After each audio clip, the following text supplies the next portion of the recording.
Om Vakradunda Mahakaya Surya Koti Samaprabha Nirvignam Kurume Deva Sarvakaryeshu Sarvada Saraswati Namastubhyam Varade Kamarupini Vidyarambham Karishyami Siddhir Bhavatu Me Sada Gurur Brahma Gurur Vishnu Gurur Devo Maheshwaraha Guru Sakshat Param Brahma Tasmai Shri Gurave Namaha Om Sahana Bhavatu Sahano Bhunakto Sahaviryam Karavavahai Tejasvinavadhitamastu Ma Vidvishavahai Om Shanta Shanta Shanti Om Shri Paramatmane Namaha Om Shri Paramatmane Namaha. Atha Chaturthodhyayaha Atha Chaturtho Dhyayaha. Shri Bhagavanuvacha Shri Bhagavanuvacha. Shloka number 6 Ajo Pisannavyayatma Ajo Pisannavyayatma. Bhutanamishvaropi san Bhuthananishvaro Visan. Prakritim swamadhisthaya Prakritim Swamadhisthaya. Sambhavamyatma mayaya Sambhavamyatma Mayaya. Aham Ishvaraha Ajaha Avyaya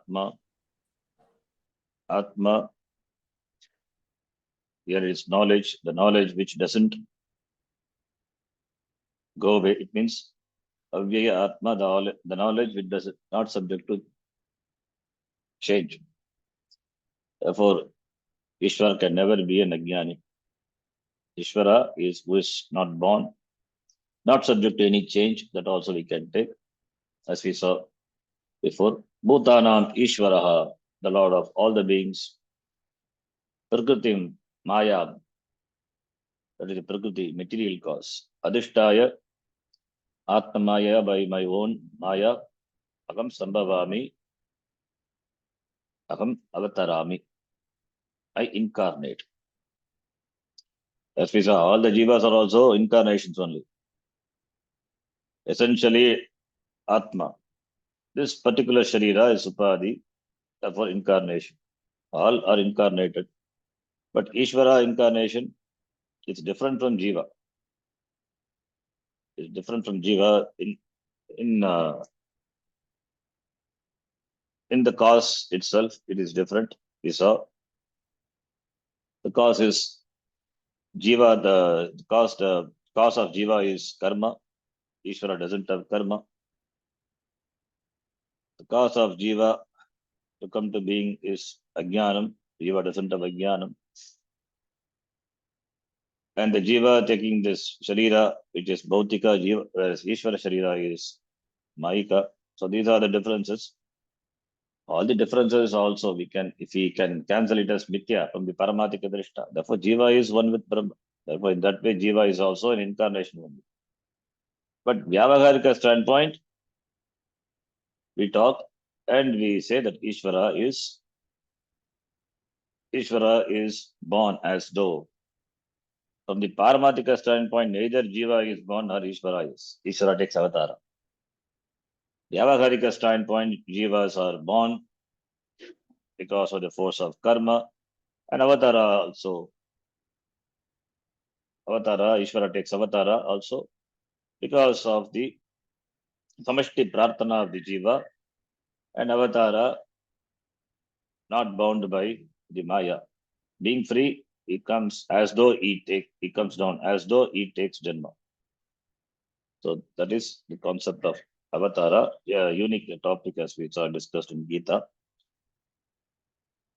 So if Ishvara can manifest in the form of the entire Jagat, what is this difficulty to manifest in a particular form? So therefore, avatara. Though this topic not sometimes not cherished by some Advaitis, but we can accept. Vyasacharya discusses. Therefore, we accept avatara. And there are Puranas, etc., talking about different avatars or many avatars coming at different times. Okay. Some Advaitis, this means they dismiss everything as mithya, including avatar also as mithya. The Eva is there, as though born. Therefore, it is mithya. Therefore, it is not that they are the against. It's all within Vyavaharika. Vyavaharika, it's all possible, and it is they don't give importance to this. Therefore, everything is Eva only. Therefore, what is special about it? Anyway, as Vedanta, we don't have any problem in understanding that. So avatara is incarnation of the Lord. The time demands, the situation demands a special form, special incarnation. And the jivas, they do pratana, samashti pratana, that becomes a nimitta karanam. Therefore, the all-pervading Lord assumes a particular form. So it is by his Maya Shakti. An understanding of Ishvara. So this will be very clear when we discuss this understanding of this topic. Without topic will be very clear when we discuss the 3 degrees of reality. In order to understand the Vedic and Puranic literature, one needs to have some understanding of the concept of avatara. In the Bhagavata, Ramayana, and Mahabharata, Rama, Krishna, and certain others are presented as avatara. Avatara means God incarnate, incarnation of God. Because of its, the word avatara we use only for Ishvara. Avatarati, descends down. Ava upasarga to cross. It's gatyartha dhatu. Avatarati means he comes down, descending down. That's why we translate as incarnation. Because of its significance here, this concept will be analyzed briefly in terms of the orders of reality. That is the best way to do the analysis of this avatara concept. In general, we divide the orders of reality into 3. Pratibhasika, subjective. Second one, empirical, Vyavaharika. Third one, Paramarthika. Pratibhasika, subjective reality. Vyavaharika, objective. That is common for all the jivas. The Vyavaharika, the world what we transact. Pratibhasika is individual transaction. That world is only for you, individual. Like Swapna, like a dream. Your dream is your world. You transact with your dream world. Others transact with that dream world. So there is no connection. It's subjective reality. Even daydreaming also. Anything. It's Pratibhasika. Imagination, visualization, Pratibhasika. In Vyavaharika, I see a mountain, you also see a mountain. I see a flower, you also see a flower. So that is common transaction. In Vyavaharika. All our transactions in the world are Vyavaharika. Paramarthika is, which is neither Pratibhasika nor Vyavaharika. Paramarthika, from the absolute standpoint, there is no Vyavaharika, there is no Paramarthika. It is Mithya. There is nothing.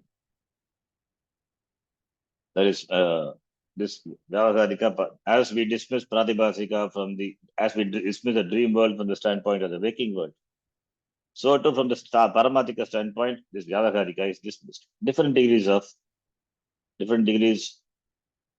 orders of reality. So one is the absolute reality, which is Paramartika, that is Satyam Jnanam Anantam Brahma. What is there is only Brahma. Only Brahma alone. It is free from all attributes upon which the entire world depends. So Jagat is Mithya as a dependency on Brahma. So Brahma Satyam. Satyam. Brahma is Satyam. Brahma Satyam. Jagan Mithya. Brahma Satyam, Jagan Mithya. So therefore Brahma is,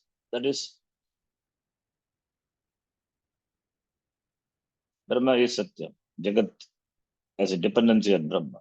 So that which is dependent is Mithya. Therefore, from the Paramatika standpoint, is Jagat is Mithya. So then there is an empirical reality, that is Vyavaharika, which accounts for the world and all that is in it. Akasha, Vayu, Agnihi, Apaha, Prithvi, all the Panchabhuta, sun, moon, stars, natural laws, and so on. All these are the Vyavaharika reality.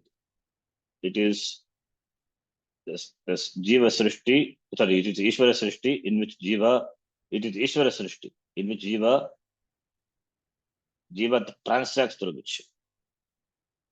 So, therefore, included in this order of reality are the various situations that cause joy and sorrow, as well as your physical body, mind, senses. All means and ends, sadhana, sadhya, also have an empirical reality, some of which are already known to you, and others are revealed by the Vedas, the means and the ends. There are certain Vedic rituals that are, for example, that are prescribed for having a child or for going to heaven. Putra Kameshti Yajna or Jyotishtoma Yajna, etc. Different means for different ends. All these are sadhanas meant for sadhya, vyavaharika. The heaven mentioned by the Shastra is considered to be as empirical as a material object here in the world. The heaven, the Swargaloka, which one gains by doing karma here, by which goes Swargaloka, that is empirical. Therefore, Swargaloka also is empirical only. Thirdly, there is a purely subjective order of reality, pratibhasika, such as that what we experience in a dream. So in the dream, for the dream world, you are the Ishvara. You create your dream world, and it is subjective reality. You transact with your dream world. The dream world has got dream beings are there, people are there. So subjective. So what is pratibhasika is purely subjective. What is empirical? It is objective. What is paramarthika? It is knowledge, satyam. So now each one discuss. Empirical reality. A pot, for instance, is not something you imagine. It actually holds water. It holds water for me as well as for you, for anyone else. Therefore, it is reality. But it cannot be considered as independently real or absolutely real. Why? Because it is dependent on clay, something else, clay, for its existence, the material out of which it is made. Therefore, you cannot say it is paramarthika. Therefore, you cannot say it is absolute. Pot is because of clay. Clay is, therefore pot is. Clay is not, pot is not. So, therefore, pot has existence because clay exists. Therefore, you cannot say it, you cannot call pot as paramarthika satya. Nor you can dismiss that non-existence. You cannot say pot is not there because it holds water. It has utility. If you say the pot is absolutely real, or that is absolute non-existence, your statement doesn't hold water. When what you see, you deny. That is problem. Only an existent pot alone can hold water. A non-existent pot cannot. A pot which doesn't exist, how can it hold water?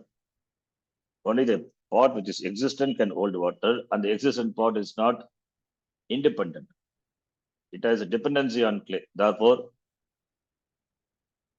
it is empirical, it is vyavaharika, it is this is only a drishtanta, the example. Example should be looked upon as an example.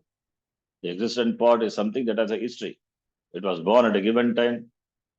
Previously, it was in the form of clay.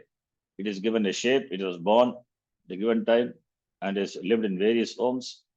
It has gone through a certain process of growth and old age, olds and repair work.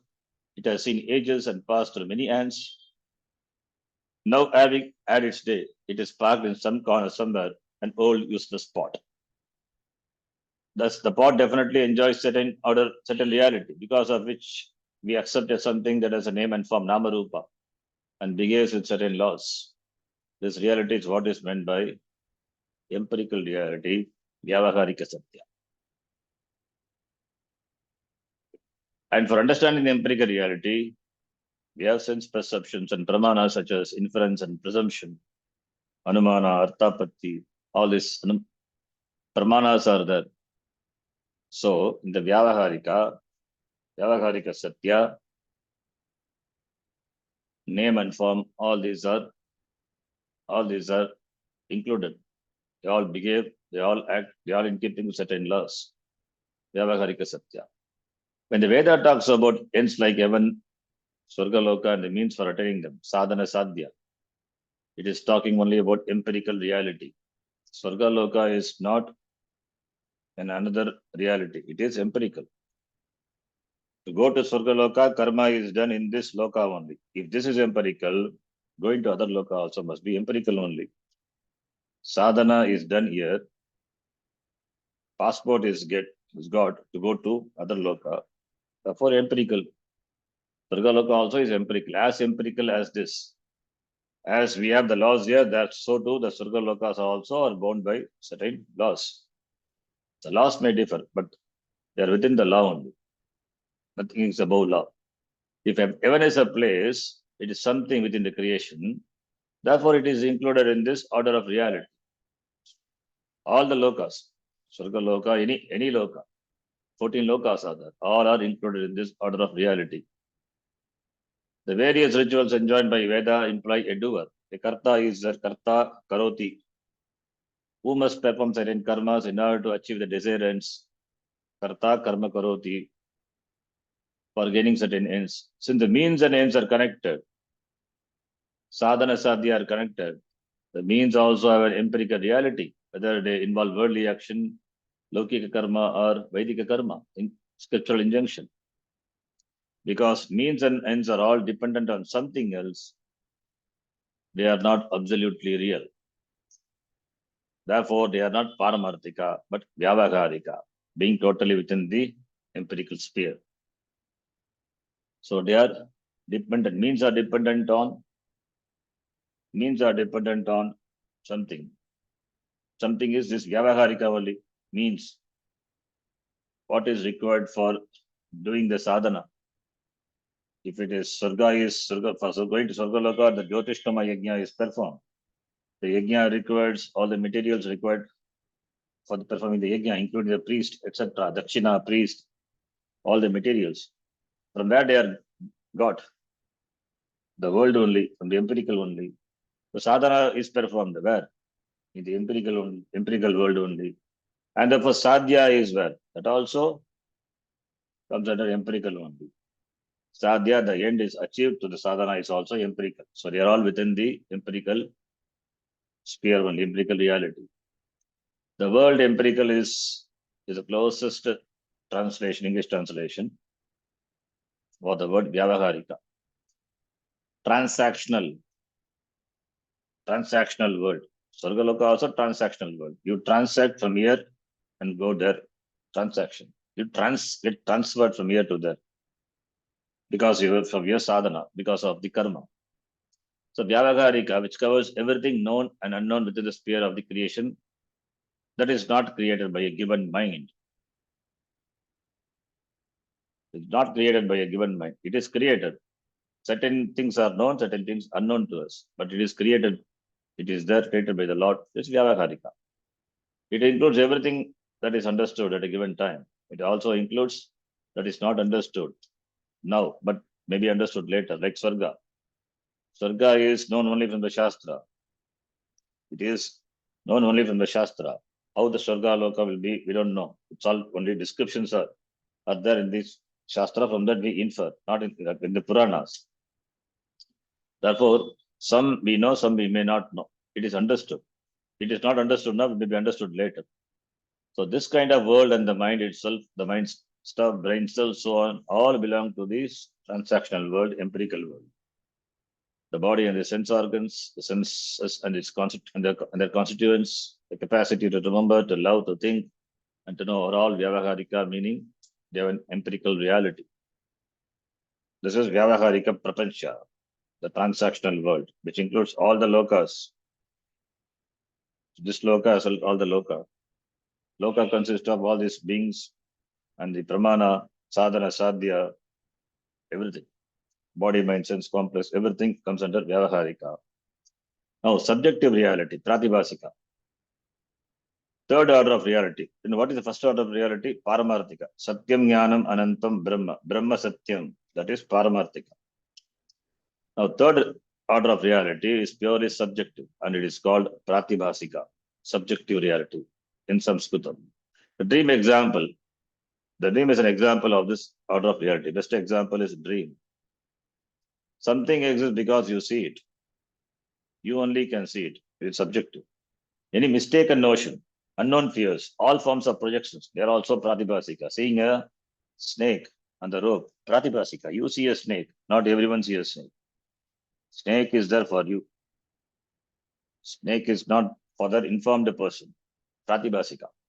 Fear, unknown fears, all forms of projections. When, for instance, you take a post for a man, stanu purusha darshana, or imagine that someone doesn't like it, projection, imagination, purely subjective, and therefore pratibhasika. What you see is not there, but still you see it. The very seeing gives you your projection a certain reality. Everyone projects, everyone commits mistakes. Pratibhasika reality is possible because the mind is limited. It is not omniscient. Also, the mind has a particular background that creates for itself certain prejudices, fears, anxieties, disappointments, sorrows, and perceptions, all individual, personal. This is why everyone at one time or another sees what is really not there and doesn't see what is there. The mistake is committed in two ways. Doesn't see what is there or see what is not there. For example, even though a person has some love for you, you may not recognize it. Seeing instead some dislike simply because you happen to notice the person frowning and you know not why. All projections, all mistakes are possible because you have a mind. You think so and therefore it is. Since this reality that exists only for you, it has no empiricality. It is pratibhasika, subjective. Whenever there is pratibhasika reality, there is error. And whenever there is an error, the correction of error must be possible. That is, knowledge must be there. Suppose, for example, you are making pastry and mistake the salt for sugar. What you want is pastry, but what you get is something quite different. Both the sugar and salt have an empirical reality. And because the senses are able to differentiate between them, at the same time, there's a mistake committed. The sugar, because sugar produces pastry and salt produces something else. If you use salt in thinking that it will make pastry, you're committing a mistake. Given this particular fact, this law, this error is always possible. This is all within our experience. Now, this Atma, which is self-evident experience, consciousness is experience. All experiences are strung into this consciousness, by this consciousness, just as beads are held together by a string. Consciousness is there in all forms of experience. Sushupti avastha, Swapna avastha, Jagrata avastha. These experiences severally and totally are held in one experience called consciousness, which is all evident. These experiences are there because of consciousness. Consciousness is Adhisthana, the Adhara for all these experiences. It is evident that we create our subjective realities, and it is also evident that we are dealing with a world which conforms to an order, which behaves in an orderly way. Thus, we have a cosmos which is empirical, a chaos which is subjective, and which is constant, Satchidanandatma. There are three types of reality: subjective, empirical, and paramarthika. All these are held by Brahma, therefore Paramarthika. Even the error is supported by Paramarthika.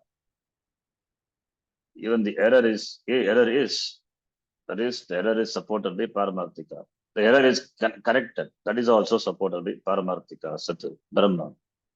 Therefore, the Sachidananda Atma alone appears in the threefold reality, seems to exist in the form of threefold reality. For a lack of a better term, we use this term, the threefold reality. In fact, there is only what? One reality alone. Like the same person who enters into the waker, who enters into sleep becomes dreamer, who enters into a dream becomes a dreamer, enters into sleep becomes sleeper, but it is the same person. The waker in the waking state becomes a dreamer in the dream world. He alone becomes the sleeper in the sleep state. That consciousness, that alone gets a name, different name in different stages of experience, different conditions, different avasthas. Therefore, that alone, Chaitanyam alone gives existence to waker, existence to dreamer, existence to sleeper. Atma alone tells that experience of being a waker, sleeper, and dreamer. So that is Satyam. Therefore, waker is Atma, sleeper is Atma, dreamer is Atma. Therefore, there is only Atma alone, Satyam Jnanam Anantam Brahma. That is Paramarthika. Now, the relationship among the three orders of reality. Between the empirical reality, Vyavaharika Satta, and subjective reality, Pratibhasika Satta, there's a difference. Between them, there is a difference. The entire creation, empirical reality, entire creation is called Ishvara Srishti, created by Ishvara. The empirical reality, the transactory world, is common for all the beings. Because it is common for all the beings, therefore it must be created by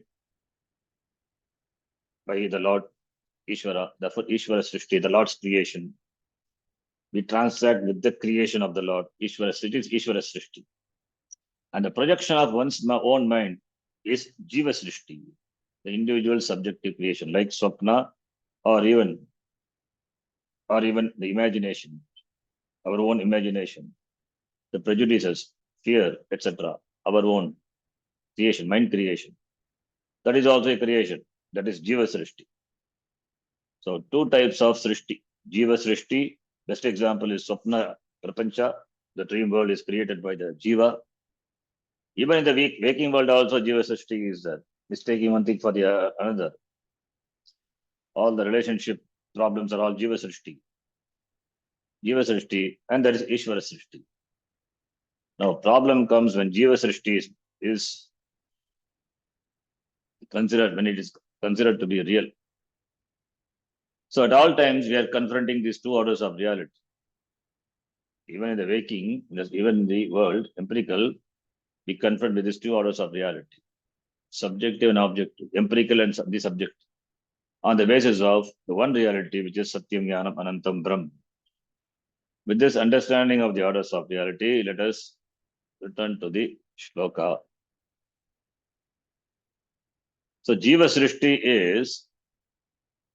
Srishti cannot be changed. It is created. It is, Bhagavan has created the Srishti for the exhaustion of karma phala by the jivas. For exhausting karma phala, this Srishti, this world is created. This prapancha is created. That's for the samashti jiva. The jivas, because of the prarabdha, they take janma in this world, and they exhaust their papa punya. So this Srishti, which is created in the beginning, of this kalpa in keeping with the karma phala of the samashti jiva. The srishti is created in keeping with the karma phala of the samashti jiva. So jivas come and experience their karma phala and they earn new karma also, karma phala also, papa punya, for earning as well as exhaustion. This srishti, that is Ishvara srishti. And jiva srishti is, that is self-projection, projection of one's own world onto the Ishvara srishti. Ishvara srishti doesn't have problem, jiva srishti has problem. Taking the jiva srishti to the Ishvara srishti. See, for example, the person commits suicide. The world has no problem. The person has problem. He projects, therefore he commits suicide. He sees problem in the creation, in the world, therefore he commits. But there is no problem in the world as such. Ishvara Srishti Ishvara Srishti doesn't have any problem. It is all within the order, in keeping with the order. Jiva Srishti also there is order, in keeping with the individual. It is subjective. So, therefore, Jiva Srishti doesn't create any bondage. Ishvara Srishti doesn't create any bondage. It is Jiva Srishti that alone creates bondage. Jiva Srishti doesn't create, Ishvara Srishti doesn't create any bondage. Ishvara Srishti doesn't create any fear. Ishvara Srishti doesn't create any problem, any form of problem, any type of problem. It is only Jiva Srishti that alone responsible for all the problems. The problem of the sense, the problem due to the sense of separation, the problem of the fear, the problem of all the problem of the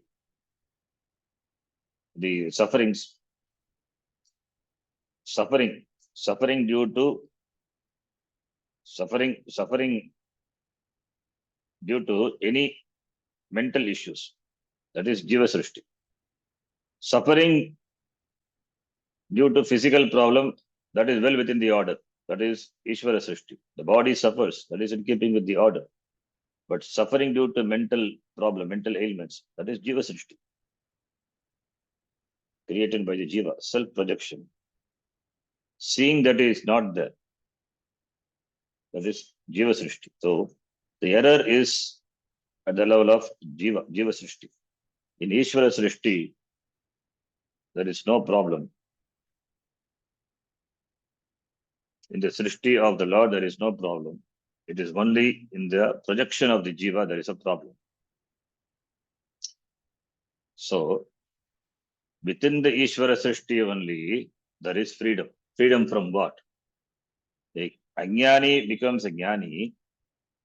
When Ajnani becomes a Jnani, what happens to the Ishvara Srishti? What happened to this world? The world doesn't change. The world remains as it is. As it was before, so it is. The empirical world remains as it is, doesn't undergo any change, even for a Jnani. As it is for an Ajnani, so it is for Jnani also. Jiva Srishti doesn't undergo any change. If for Jnani also, the sun rises. For Jnani also, day and night comes. Jnani also, like Ajnani, for appeasing hunger, he has to eat. That too only through the mouth.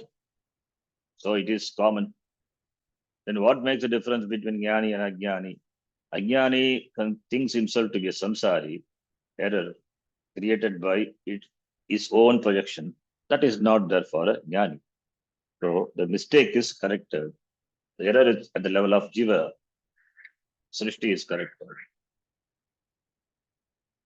Okay. So that is Jiva Srishti.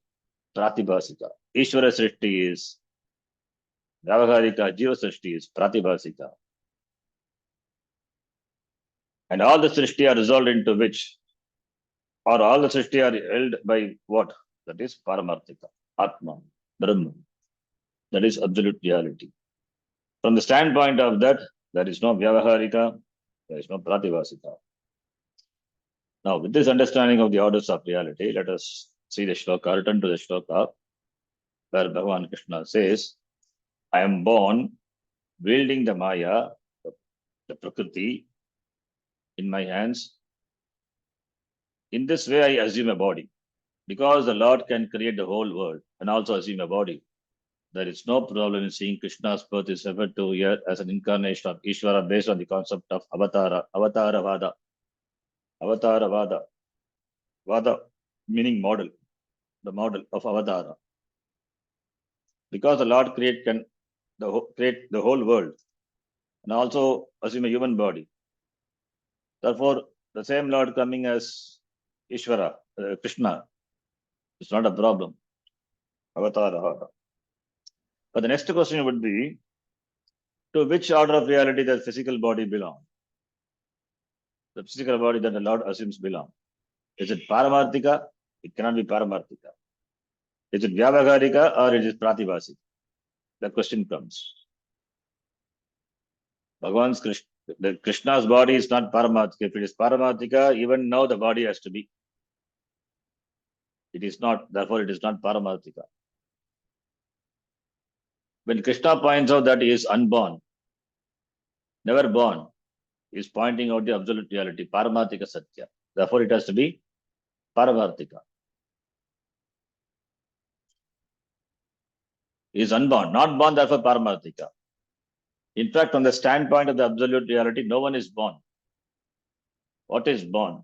Gata is born, pot is born. But what is really is that it is clay only. Where is pot?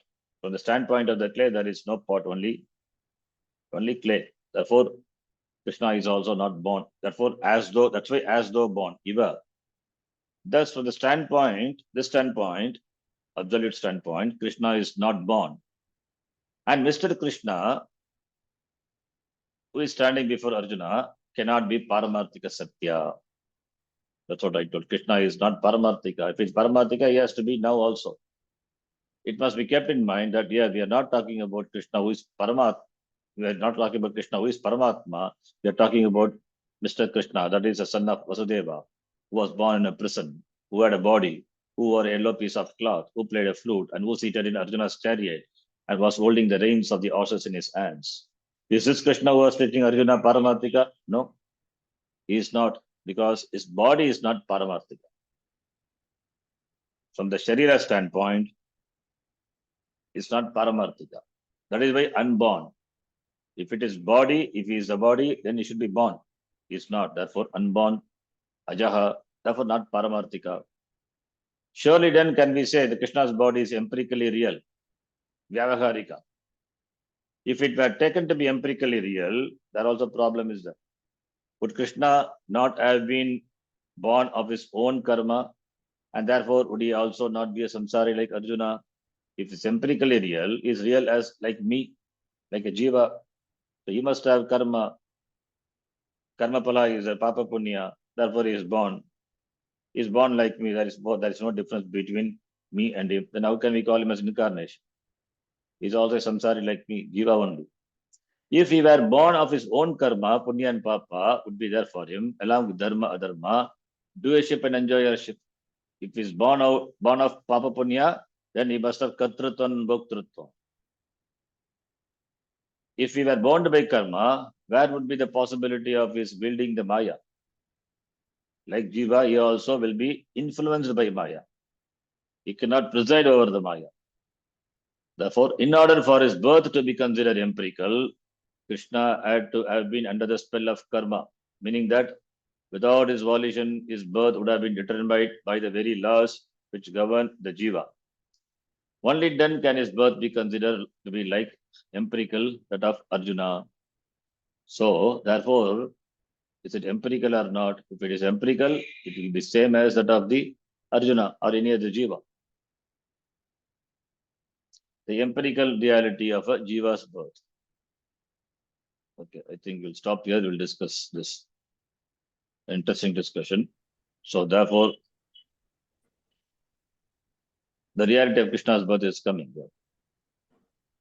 So, the reality of Krishna, it is neither Paramarthika nor Vyavaharika. Then what is it? It is Pratibhasika. It is subjective. But we will see, discuss in the discuss. Om Purnamadah Purnamidam Purnat Purnamudachyate Purnasya Purnamadhaya Purnamevavashishyate. Om Shanti Shanti Shanti. Harihi Om Shri Gurubhyo Gurubhyo Namaha. Namaha. Harihi Om Dhanyavadaha.